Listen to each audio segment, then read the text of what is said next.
All right, who's ready to talk about some To Kill a Mockingbird today? Hopefully you enjoyed chapter one. Told you the Bradley family, sort of weird. I think one of the things that works really well, especially early on in the book, is that we're getting this from Scout's perspective when she's 6 or 7 years old. And, that's when your imagination is sort of at its peak, right? Today, what we're going to be talking about, I'm going to give you a little summary of chapter two, and then you're going to be reading chapter three. And there will also be a couple questions. You're only going to answer one of the questions. I'm going to post two questions. You're only responding to one of them. You just pick one and you respond to that in Classroom. The main thing is that chapters 2 and 3 focus on Scout's first day of school. And this is like, this is back in the 30s. So like there's no 4K or anything like that. Like this is basically first grade, right? There's no kindergarten or anything. You just kind of go in there and sort of how her expectations versus how it actually plays out. So I'm going to go through this a little bit. So if you'll just bear with me. There we go. So a couple things. So we'll go through this, and then I'll kind of set you up for chapter 3. First of all, Scout goes to school. That's what the chapter starts off with, and she is really excited. She is one of those. She loves learning. She grows up with a father who sort of promotes that, and so she's just so excited. Plus, she gets to do what her older brother's been doing for a few years. She doesn't have to stay home with Calpurnia, and like their little siblings a lot of times like to be able to do the things their older siblings are doing, and this includes going to school. At school, we meet her teacher, Miss Caroline Fisher. She's a new teacher, and so she has some, as you see there, highfalutin ideas about teaching. So she thinks there's new ways to do to teach that some of the older, more established teachers might not agree with. And she's also not from Maycomb, which makes her very different. It's just everyone who works in Maycomb has sort of lived there, and their parents live there, and their grandparents live there. And Miss Caroline is an outsider, right? So I was about the Dewey Decimal System, which is kind of new. She's just brings a lot of new ideas to the table. During the first day, she reads a story to the class about cats, and she doesn't realize that her class isn't really paying attention. Has been reading more complicated stuff than little kids, Dan and Jan Rand's type stories. And a lot of the other kids are kids who grew up on farms, and they don't have very strong imaginations because they spend all of their free time helping their families work in the fields and stuff. They have to, and we watched that one documentary about the kids who were basically sent to fend for themselves during the Depression. This is the same time they're not sent off to fend for themselves, but they have to, earn their keep. And so they don't have time to play make-believe, right? Then Miss Caroline puts the alphabet on the board, and she realizes that even though like a lot of times the alphabet would be covered in first grade back then, the class pretty much already knows it, in part because, some are like Scout, where she's already learned quite a bit before school started, and others because this is not their first go around in first grade.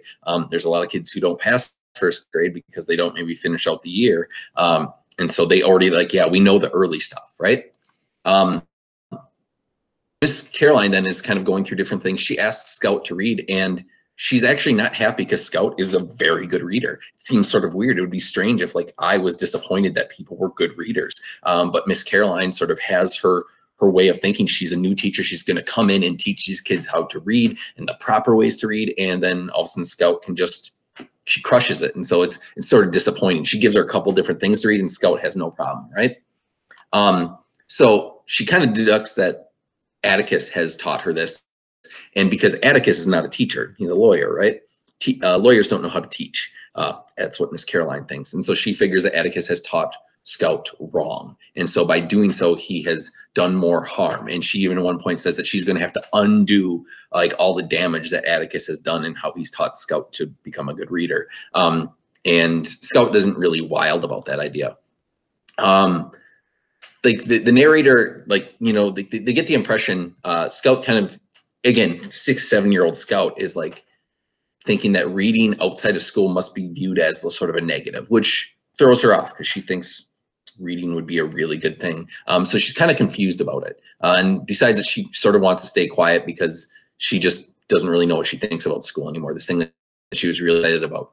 And then the chapter kind of comes to an end, and it gets towards lunchtime, and all the kids, a bunch of kids got lunch pails where they brought their own lunch, or kids were going to be going into town with a quarter and buying lunch. And Walter Cunningham doesn't have either, right? And so Caroline offers to give him a quarter that he can pay back. And everyone sort of is awkwardly like, yeah, but he's a Cunningham. Like, that's their argument. And they choose Scout to be the one who speaks about it. The Cunninghams basically are, they're a poor family in Macomb, and everyone in Macomb knows they're a poor family, but they're very proud. They won't borrow something that they can't pay back. And Walter isn't going to have a quarter at home that he can bring the next day and pay back. He was just going to go without lunch. That was just going to be sort of what happens. So Scout tries to explain this, but she's a kid, so she maybe doesn't explain it in the best way.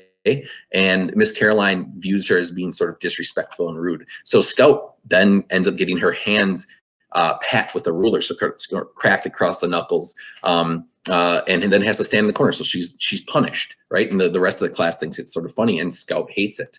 The chapter ends then with the bell ringing and the kids all going off to lunch, and Miss Caroline just kind of collapsed, and she's exhausted, and she's sort of like really disappointed in how the first half of her first day as a teacher has gone, because she had these visions of what she was going to be doing, and it didn't really work that way.